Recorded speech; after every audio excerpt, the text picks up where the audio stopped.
வரவே இல்லை. அதுக்கப்புறம் வந்து மறுபடியும் வரவே போகிறாரு, நிறையா நிற்க மாட்டாரு வந்து.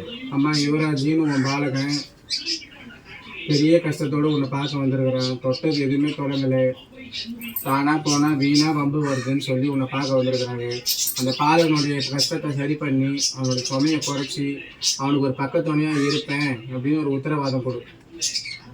உன்னை நம்பி உன்னை நாடி அந்த பாலகன் வந்து நிற்குது. அந்த பாலகனுக்கு ஒரு வழியை காட்டுவேன்னு ஒரு உத்தரவாதம் கொடு. குலதெய்வம் கூட பக்கத்தான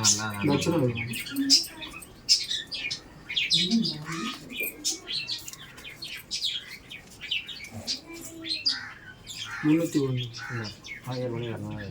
அவரது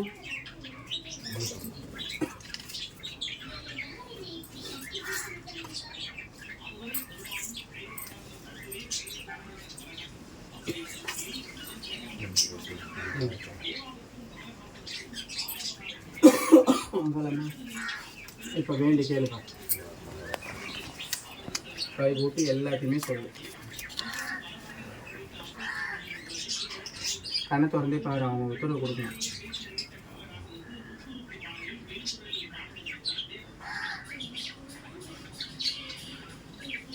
உன் ஆலயத்துலேயே அந்த பாலனுக்கு ஒரு மருள் வந்துடணும். எந்த கட்டு கட்டி இருந்தாலும் அத்தனையும் உடைச்சி அந்த பாலகனுக்கு நல்லது பண்ணுவேன்னு ஒரு உத்தரவாதம் கொடு. உன்னை நம்பி எத்தனையோ இன்னல்களெல்லாம் தாண்டி உன்னை பார்க்க வந்திருக்குது அந்த பாலகன். அந்த பாலனுக்கு ஒரு வழி காட்டுவேன்னு ஒரு உத்தரவாதம் கொடு.